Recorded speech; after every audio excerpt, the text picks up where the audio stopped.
Next topic है हमारे पास graphical representation of motion, यानी अब हमें जो मोशन है उसको ग्राफ में प्लॉट करना पड़ेगा। ग्राफ में प्लॉट करके हम उसको दिखाएंगे।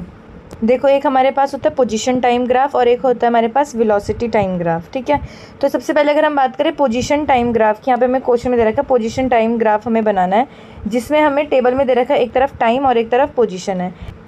यानी 0 सेकंड पे जो पोजीशन है किसी ऑब्जेक्ट की वो 0 मीटर थी, 2 सेकंड में 1 मीटर हो गई, 4 सेकंड में 4 मीटर हो गई, 6 सेकंड में 9 मीटर, 8 सेकंड में 16 मीटर, 10 सेकंड में 25 मीटर, 12 सेकंड में 36 मीटर।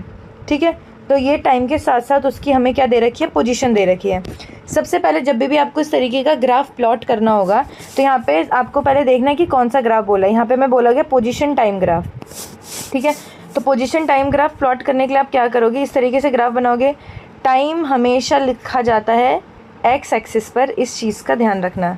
ठीक है, एक्स एक्सिस पे क्या रखोगे, आप टाइम को लोगे, और जो वाई एक्सिस है उसमें आप क्या लोगे, पोजीशन लोगे। ठीक है, अब यहाँ पे मैं जो टाइम दे रखा है 0, 2, 4, 6, 8, 10, 12 सब इवन नंबर्स में दे रखा है। तो यहाँ पर आपको दिख रहा होगा इन्होंने 0, 2, 4, 6, 8, 10, 12 यहाँ पे पुट कर रखा है। ठीक है, कहाँ पर पुट करा है, एक्स एक्सिस पे पुट करा है। ये आपकी एक्स एक्सिस है, ये आपकी वाई एक्सिस है। ये जो नीचे वाली लाइन होती है ये एक्स होती है और जो ऊपर वाली लाइन होती है ये वाई होती है। अब यहाँ पर एक्स एक्सिस पे जब आपने टाइम प्लॉट करा, फिर आपको पोजीशन करनी है। पोजीशन जो है वो क्या है, अनइक्वल है, तो हम इसमें एक स्केल लेकर चलेंगे, नॉर्मल जैसे मैथ में हम यूज़ करते हैं। तो इसमें हमने क्या ले लिया, 5 का गैप ले लेके कर रहे हैं, 0, 5, 10, 15, 20, 25, 30, 35 एंड 40। ठीक है, अब इसकी हम क्या करेंगे, मार्किंग स्टार्ट करेंगे, इसको प्लॉट करना स्टार्ट करेंगे। जैसे कि यहाँ पे देखोगे तो 0 पे 0 है, पहला पॉइंट यहाँ पर हमारा आ गया। ठीक है, 0 पे 0। दूसरा है 2 सेकंड पे 1 मीटर, तो 2 सेकंड पे 1 मीटर उन्होंने लगा रखा है। फिर 4 सेकंड पे 4 मीटर, 4 सेकंड पे 4 मीटर, ये 5 से जस्ट हल्का सा नीचे उन्होंने प्लॉट करा है। फिर 6 सेकंड पे 9 मीटर, तो 6 सेकंड ये रहा, 10 से जस्ट हल्का सा इन्होंने नीचे मार्क कर रखा है। फिर 8 सेकंड पे 16, तो 15 से जस्ट थोड़ा सा ऊपर मार्क कर रखा है, 16। फिर 10 सेकंड पे 25, तो 10 सेकंड पर 25, यहाँ बिल्कुल 25 पे मार्क कर रखा है, करेक्ट। और ऐसे ही 12 सेकंड पे 36, 12 सेकंड पे 36, ये 35 के जस्ट ऊपर 36। और फिर जब ये डॉट डॉट हमारे पास आ गई तो इन सबको ज्वाइन करके हमारे पास क्या बन रही है, कर्व्ड लाइन हमारे पास बन रही है। तो इस तरीके से आपको क्या करना है, ग्राफ को प्लॉट करना है जो भी आपको दे रखा हो उस क्वेश्चन के अकॉर्डिंग। टाइम हमेशा आपको ध्यान रखना है कि आप एक्स एक्सिस पर ही लोगे। जैसे मैंने अभी आपको बताया, एक होता है हमारे पास पोजीशन टाइम ग्राफ। अब पोजीशन टाइम ग्राफ के हमारे पास 2 पार्ट है, एक है कांस्टेंट वेलोसिटी यानी सेम वेलोसिटी से ऑब्जेक्ट मूव करेगा, और एक है चेंजिंग वेलोसिटी। जो वेलोसिटी है वो क्या होती रहेगी, चेंज होती रहेगी। तो जब कोई भी ऑब्जेक्ट कांस्टेंट वेलोसिटी से मूव करेगा तो उस ऑब्जेक्ट का जो ग्राफ बनेगा पोजीशन टाइम का, वो बनेगा बिल्कुल एक स्ट्रेट लाइन। ठीक है, इस चीज़ का ध्यान रखना। कांस्टेंट वेलोसिटी का जो ग्राफ बनेगा वो हमेशा क्या बनता है, स्ट्रेट लाइन बनता है। ठीक है, स्ट्रेट लाइन बनेगा कांस्टेंट वेलोसिटी का। अगर वेलोसिटी चेंज हो रही है, ठीक है, अगर वेलोसिटी चेंज हो रही है और एक इंक्रीजिंग फॉर्म में चेंज हो रही है, यानी वेलोसिटी जो है वो बढ़ रही है। ठीक है, मैंने आपको बताया चेंजेस 2 तरीके के होते हैं, या तो इंक्रीज़ होगा या तो डिक्रीज़ होगा। लेकिन अगर इंक्रीज़ हो रही है वेलोसिटी तो जो आपका ग्राफ बनेगा वो बनेगा एक कर्व्ड लाइन में, और कर्व्ड लाइन भी कैसी होगी, ऊपर की तरफ जा रही होगी। ठीक है, इस चीज़ का ध्यान रखना। ऊपर की जो लाइन है वो रिप्रेजेंट करेगी कि जो वेलोसिटी है वो क्या हो रही है, इंक्रीज़ हो रही है। ठीक है, तो आपको ध्यान रखना पोजीशन टाइम ग्राफ में जब वेलोसिटी आपकी कांस्टेंट होगी तो आपका स्ट्रेट लाइन ग्राफ बनेगा, वेलोसिटी आपकी इंक्रीज़ हो रही होगी तो एक कर्व्ड शेप का आपका ग्राफ बनेगा। ठीक है, इस तरीके से, कुछ इस तरीके से। अ straight line position time graph indicates that the object is moving with a constant velocity. constant velocity से कोई ऑब्जेक्ट मूव करेगा तो उसका ग्राफ स्ट्रेट लाइन बनेगा, और कर्व्ड पोजीशन ग्राफ जो है वो बनेगा तब जब वेलोसिटी कांस्टेंट नहीं होगी। ठीक है, ध्यान रखना इस चीज़ को। नेक्स्ट हमारे पास है वेलोसिटी टाइम ग्राफ। ठीक है, एक हो गया पोजीशन टाइम ग्राफ, दूसरा आ गया आपका वेलोसिटी टाइम ग्राफ। अब वेलोसिटी टाइम ग्राफ में सबसे पहले हम देख रहे हैं कांस्टेंट वेलोसिटी का। तो अभी जो मैंने आपको बताया था कि जो एक्स एक्सिस है उस पर आपका टाइम रहेगा, दिख ही रहा होगा आपको एक्स एक्सिस पे टाइम है, और जो वाई एक्सिस है उस पर क्या रहेगा, वेलोसिटी रहेगी। ठीक है, अब जब आपने ये प्लॉट करा तो आप देखोगे अगर वेलोसिटी आपकी कांस्टेंट है, वेलोसिटी कांस्टेंट होने का मतलब एक्सेलरेशन ज़ीरो है, वेलोसिटी सेम है मतलब इनिशियल फाइनल सेम है, और इनिशियल और फाइनल सेम होती है तो एक्सेलरेशन क्या हो जाती है, ज़ीरो हो जाती है। जस्ट थोड़ी देर पहले ही हमने पढ़ा था उस चीज़ को। अब जब एक्सेलरेशन ज़ीरो हो गई तो जो वेलोसिटी टाइम ग्राफ होगा वो आपका कैसा बनेगा, एक स्ट्रेट लाइन बनेगा। जो आपको ऑब्जेक्ट है वो जिस भी वेलोसिटी से एक कॉन्स्टेंटली चल रहा होगा तो उसी से आपको एक स्ट्रेट लाइन बनानी है। अगर वो ऑब्जेक्ट 20, अब यहाँ पे ऑब्जेक्ट है 20 मीटर पर सेकंड से वो कांस्टेंट हो गया तो यहीं से आप स्ट्रेट लाइन बनाओगे। अगर आपका ऑब्जेक्ट 10 मीटर पर सेकंड से कांस्टेंट होता तो आप यहाँ पे 10 मीटर पर सेकंड वाले से एक स्ट्रेट लाइन ड्रॉ करते। नेक्स्ट ग्राफ है हमारे पास इंक्रीजिंग वेलोसिटी। ठीक है, जब भी आपकी वेलोसिटी इंक्रीज़ करेगी वेलोसिटी टाइम ग्राफ के अंदर तो जो आपका ग्राफ बनेगा वो बनेगा एक स्ट्रेट लाइन वाला। नेक्स्ट है डिक्रीजिंग वेलोसिटी। अगर वेलोसिटी आपकी घट रही होगी, कम हो रही होगी, तो आपका जो ग्राफ बनेगा वो डाउनवर्ड साइड बनेगा, ऐसे ऊपर से नीचे की तरफ आएगा। ठीक है, तो ये जो नीचे की साइड आ रहा है आपका ग्राफ ये दिखाएगा डिक्रीजिंग वेलोसिटी, ऊपर की तरफ अगर आपका ग्राफ जा रहा है तो वो दिखाएगा इंक्रीजिंग वेलोसिटी, और जिस भी वेलोसिटी से वो सीधा बढ़ रहा है तो दिखाएगा कांस्टेंट वेलोसिटी को। ठीक है, नेक्स्ट हमारे पास है slope of the straight line on the graph. यानी जो ये स्लोप क्रिएट हो रहा है आपका ग्राफ में ये क्या इंडिकेट करता है। सबसे पहले आपको मार्क करना है the slope of the line on velocity time graph gives how fast the velocity is changing with time, that is the acceleration. यानी जो हमें ये स्ट्रेट लाइन दिख रही है आपकी, ये जो स्लोप दिख रहा है इसको हम क्या बोलते हैं, इसको हम बोलते हैं स्लोप। और ये जो स्लोप हमें दिख रहा है ये क्या इंडिकेट कर रहा है, ये इंडिकेट कर रहा है एक्सीलरेशन। ठीक है, वेलोसिटी टाइम ग्राफ के अंदर जो स्लोप होगा वो क्या इंडिकेट करता है, एक्सेलरेशन को इंडिकेट करता है। नेक्स्ट हमारे पास है किसी भी ग्राफ के अंदर का अगर हमें एरिया निकालना है, जैसे अगर यहाँ पे जो आपको दिख रहा होगा ये ब्लू शेड का पूरा अगर हमें इसका एरिया निकालने के लिए बोला जाए तो हम इसको किस तरीके से फाइंड आउट करेंगे। देखो सबसे पहले अगर हम बात करें ये जो पार्ट हमें कौन सी शेप दिख रही है, यहाँ पर एक रेक्टेंगल शेप दिख रही है, डिस्प्लेसमेंट भी इसी के अंदर ही हो रहा है, तो यानी हम कह सकते हैं जो डिस्प्लेसमेंट है वो किसकी इक्वल है, यहाँ पर एरिया ऑफ रेक्टेंगल की इक्वल है। ठीक है, यहाँ पे लिखा भी एरिया ऑफ रेक्टेंगल जो है वो इक्वल है किसके, डिस्प्लेसमेंट के। एरिया ऑफ रेक्टेंगल का फॉर्मूला हमारे पास क्या होता है, लेंथ मल्टीप्लाई ब्रेथ। अगर हम इस डायग्राम में बात करें जो लेंथ है वो हमारे पास क्या है, यहाँ से लेकर यहाँ तक, जो कि क्या है वेलोसिटी, यानी लेंथ क्या रिप्रेजेंट कर रही है यहाँ पे, वेलोसिटी को। और बात करें वहीं पे ब्रेथ की, तो ब्रेथ यहाँ से लेकर यहाँ तक है जो कि क्या रिप्रेजेंट कर रही है, टाइम को। ठीक है, तो हम ओ से लेकर ए का डिस्टेंस अगर हम फाइंड आउट करें तो हमें लेंथ मिलेगी मल्टीप्लाई, अगर हम ओ से लेकर सी का डिस्टेंस फाइंड आउट करें तो हमें क्या मिलेगी, ब्रेथ मिलेगी। ठीक है, इनकी वैल्यूज़ अगर हम पुट करते हैं, ओ से लेकर ए की जो वैल्यू है ये वाली, ये हमारे पास कितनी है 20 मल्टीप्लाई ओ से लेकर सी, ओ ये रहा सी ये रहा, ओ से लेकर सी कितना है यहाँ पे हमारे पास 6, इसको मल्टीप्लाई करेंगे हमारे पास तो क्या आएगा आंसर 120 मीटर। ठीक है, तो इस तरीके से आप क्या निकाल सकते हो, किसी भी ग्राफ के अंदर का एरिया निकाल सकते हो अगर वो रेक्टेंगल शेप की फॉर्म में है तो। अगर इस पूरी शेप का हम एरिया निकालेंगे तो ये हमारी कोई एक शेप नहीं बन रही है, लेकिन हमें यहाँ पे दो शेप नज़र आ रही है। ऊपर की साइड जो शेप है वो हमें ट्रायंगल फॉर्म में नज़र आ रही है और जो नीचे की है वो हमें एक रेक्टेंगल की फॉर्म में नज़र आ रही है। रेक्टेंगल क्यों नज़र आ रही है, अगर यहाँ पे देखोगे तो 0 से लेकर 10 तक, यानी बीच का डिफरेंस कितना आ गया 10, और यहाँ पर अगर हम देखें 0 से लेकर 5 तक तो इधर आ गया 5, तो इसकी जो लेंथ और ब्रेथ है वो अलग अलग है, इसीलिए ये रेक्टेंगल है। दिखने में वो थोड़ा सा स्क्वायर जैसा नज़र आ रहा है, लेकिन आप उसकी डायमेंशंस निकालोगे तो वो एक रेक्टेंगुलर शेप है। ठीक है, तो अब हमें इसका एरिया निकालना है, तो इस फिगर को हमने दो पार्ट में डिवाइड कर दिया, एक कर दिया ट्रायंगल फॉर्म में और एक कर दिया हमने रेक्टेंगल फॉर्म में। दोनों का एरिया हमें पता है, एरिया ऑफ ट्रायंगल होता है half multiply base multiply height, और रेक्टेंगल का भी हमने निकाला था लेंथ मल्टीप्लाई ब्रेथ। तो इनको एक एक करके अब हम सॉल्व करेंगे। देखिए सबसे पहले यहाँ पे दे रखा है area of rectangle. Area of rectangle क्या होता है, L इंटू बी। लेंथ यहाँ पे हमारे पास कितनी है, यहाँ से लेकर यहाँ तक कितनी दे रखी है हमें 5, और ब्रेथ कितनी है मैंने भी बताई थी आपको, ये देखो यहाँ पे 0 से लेकर 5 तक है। ठीक है, तो इसकी जो ये लेंथ आ गई ये 5 आ गई। ब्रेथ कितनी है 10 से लेकर 20, तो माइनस कर देंगे 20 में से 10 को, तो कितना आ जाएगा हमारे पास 10। तो ब्रेथ कितनी आ गई हमारे पास 10।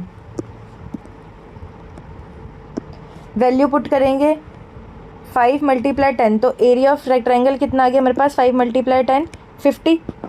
नेक्स्ट हमारे पास है एरिया ऑफ ट्राइंगल। ट्राइंगल का फॉर्मूला क्या होता है, half multiply base multiply height. अब हाफ की जगह हम हाफ ही लिखेंगे। बेस क्या इस ट्राइंगल का, ये वाला पार्ट है, ये वाला पार्ट क्या रेक्टेंगल का ही पार्ट है। तो रेक्टेंगल की जो ऑपोजिट साइड होती है वो इक्वल होती है। अगर ये 10 है तो इसके सामने वाला भी क्या होगा 10 हो जाएगा।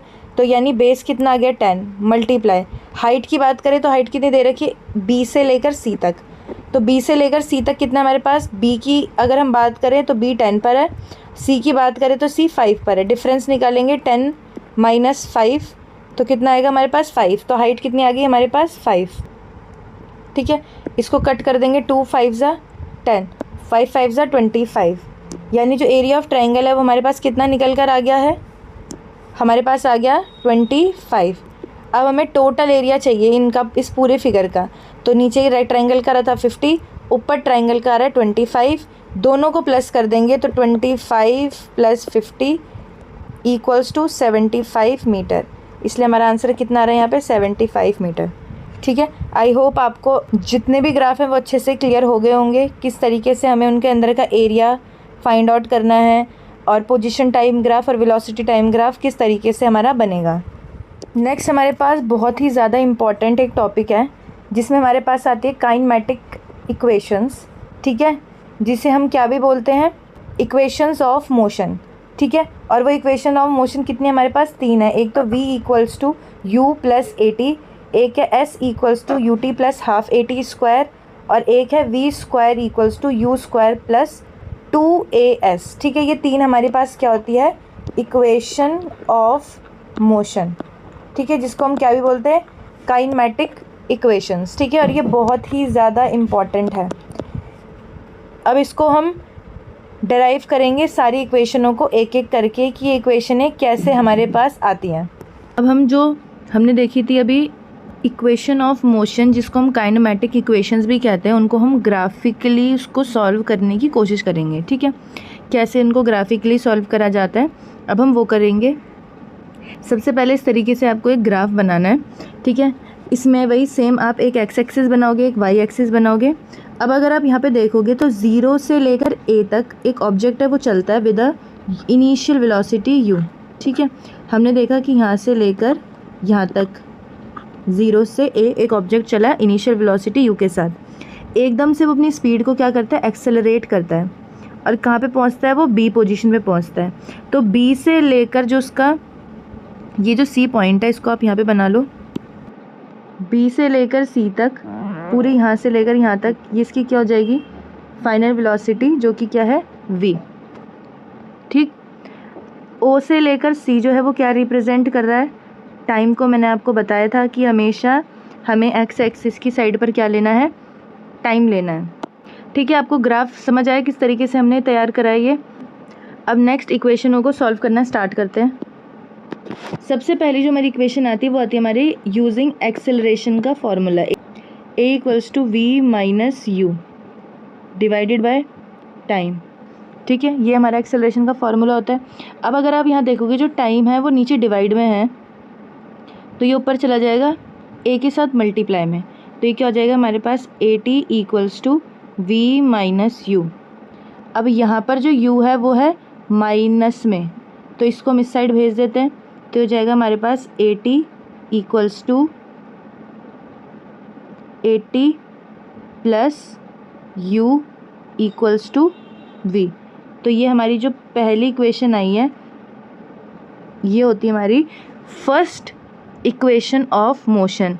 और ये कैसे आई है, बिल्कुल सिंपल सी, ये 3 स्टेप के अंदर होगी। पहला स्टेप, दूसरा स्टेप, तीसरा स्टेप। ठीक है, ये फर्स्ट स्टेप है, ये सेकंड है और ये थर्ड है।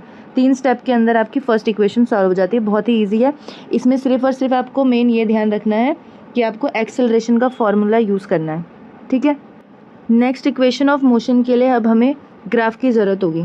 तो सबसे पहले अगर हम देखें जो हमारी सेकंड इक्वेशन ऑफ मोशन होती है वो होती है s = ut + ½ at²। ठीक है, अब हमें ये सॉल्व करनी है। इसके अंदर हम लेते हैं एक शेप, वो कौन सी होती है हमारी, S इक्वल्स टू क्या हो जाएगा, एरिया ऑफ ट्रेपीजियम।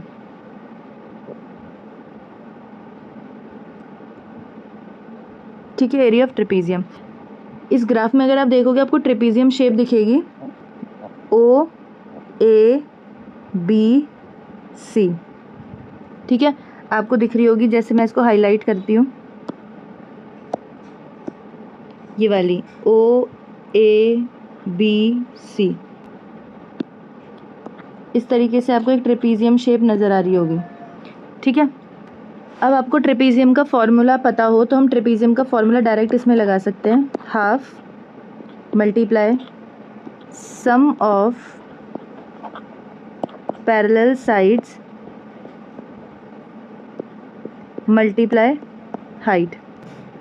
ट्रेपीजियम का फॉर्मूला लगाएंगे, S equals to half multiply sum of parallel sides multiply height.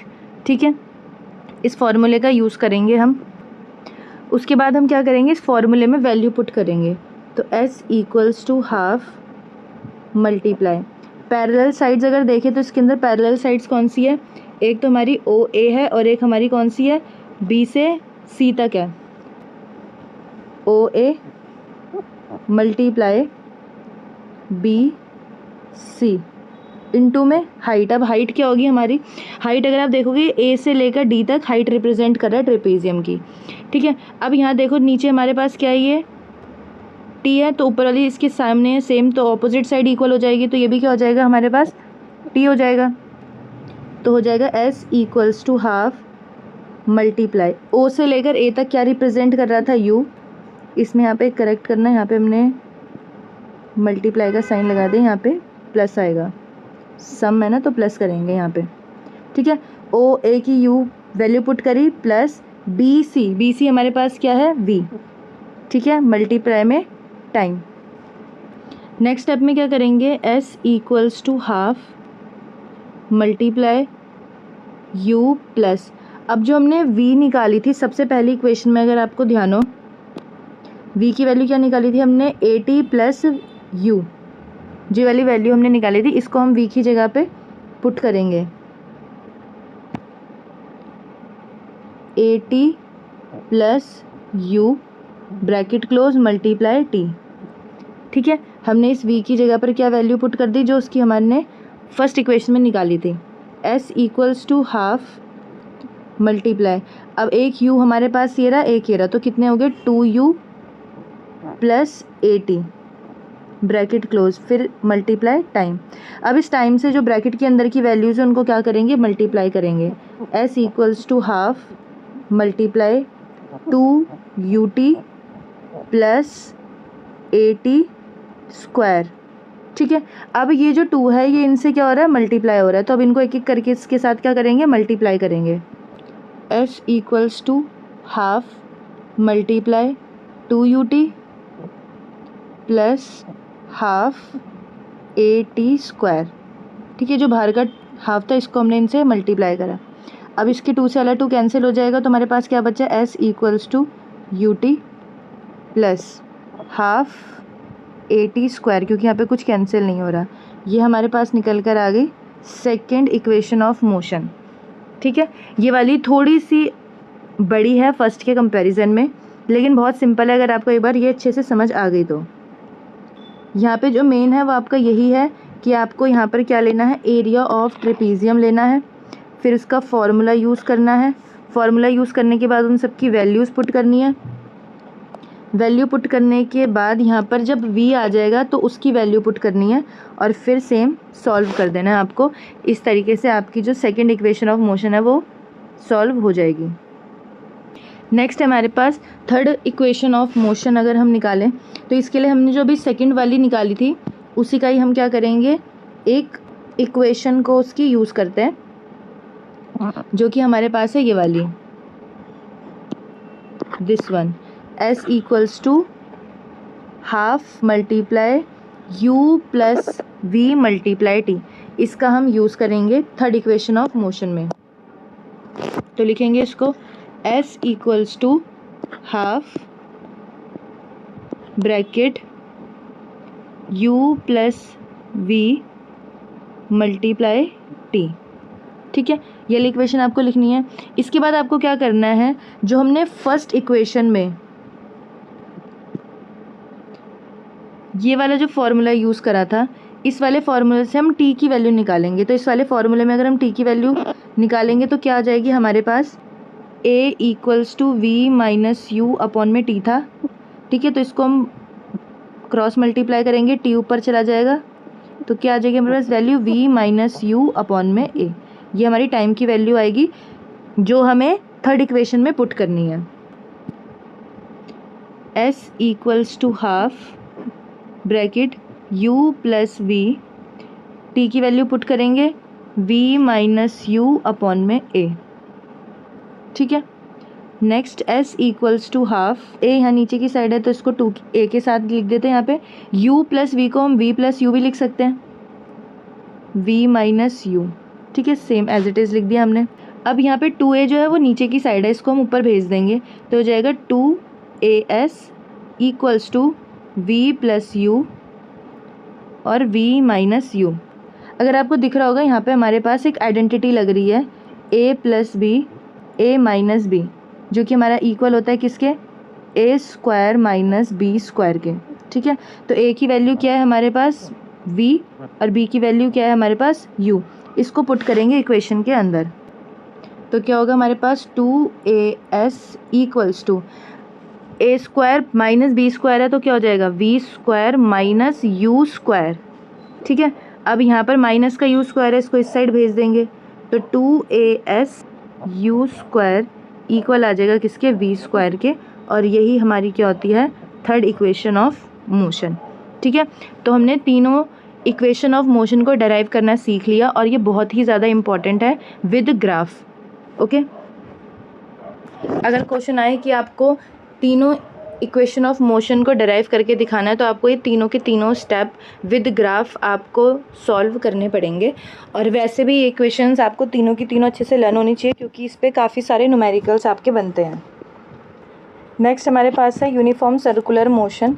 Circular motion हमने स्टार्टिंग में ही देखा था कि जब भी कोई ऑब्जेक्ट किसी एक सेंटर से सर्कुलर डायरेक्शन में घूम रहा है। ठीक है, लेकिन अब यहाँ पर वर्ड है यूनिफॉर्म। यूनिफॉर्म का मतलब क्या होता है, मैंने स्टार्टिंग में भी बताया कि जो भी ऑब्जेक्ट इक्वल टाइम इंटरवल में इक्वल डिस्टेंस कवर कर रहा है तो हम बोलेंगे वो यूनिफॉर्म मोशन में है। और सेम अगर वो यही चीज़ इक्वल टाइम इंटरवल में इक्वल डिस्टेंस कवर कर रहा है लेकिन सर्कुलर पाथ में, तो उसको हम क्या बोलेंगे, सर्कुलर मोशन। अब जब हम सर्कुलर की बात करते हैं तो सर्कल में क्या आता है हमारे पास, सर्कल का सर्कमफेरेंस, जो कि क्या होता है हमारे पास 2πr। ठीक है, तो जो डिस्टेंस ये कवर करेगा किस फॉर्म में करेगा, सर्कमफेरेंस की फॉर्म में करेगा। तो फॉर्मूला क्या बनता है इसका हमारे पास, v equals to distance upon में टाइम। अब यहाँ पर जो डिस्टेंस है वो किस फॉर्म में भी बताया मैंने आपको, सर्कल की फॉर्म में। सर्कल में घूम रहा है तो 2πr लेंगे, तो 2πr अपॉन में टाइम। ठीक है, तो ये आपका फॉर्मूला इसमें बनता है। जो सर्कुलर मोशन है आपको कहाँ देखने को मिल सकता है, जो सैटेलाइट वगैरह है, वो जो हमारा सोलर सिस्टम है उसमें जो प्लैनेट चक्कर लगा रहे हैं सन के, वो। ठीक है, तो ये सारे के सारे एग्जांपल है यूनिफॉर्म सर्कुलर मोशन के, कि सर्कुलर पाथ पे कोई ऑब्जेक्ट है वो कांस्टेंट स्पीड से क्या कर रहा है, घूम रहा है, तो उसको हम बोलेंगे आपका यूनिफॉर्म सर्कुलर मोशन। और इसी के साथ आपका चैप्टर भी होता है समाप्त। आई होप आपको ये चैप्टर समझ आया होगा। तो इसको थोड़ा सा आपको ज़्यादा प्रैक्टिस और बहुत ज़्यादा रिवाइज़ करने की ज़रूरत है। बाकी अगर आपको वीडियो में कहीं पर भी कुछ भी कोई भी डाउट होता है तो आप कमेंट में पूछ सकते हैं। बाकी अगर आपको वीडियो अच्छी लगी हो तो वीडियो को लाइक शेयर कमेंट करें। चैनल पर नए हैं तो प्लीज़ चैनल को सब्सक्राइब करें। मिलते हैं नेक्स्ट वीडियो में। Till then take care.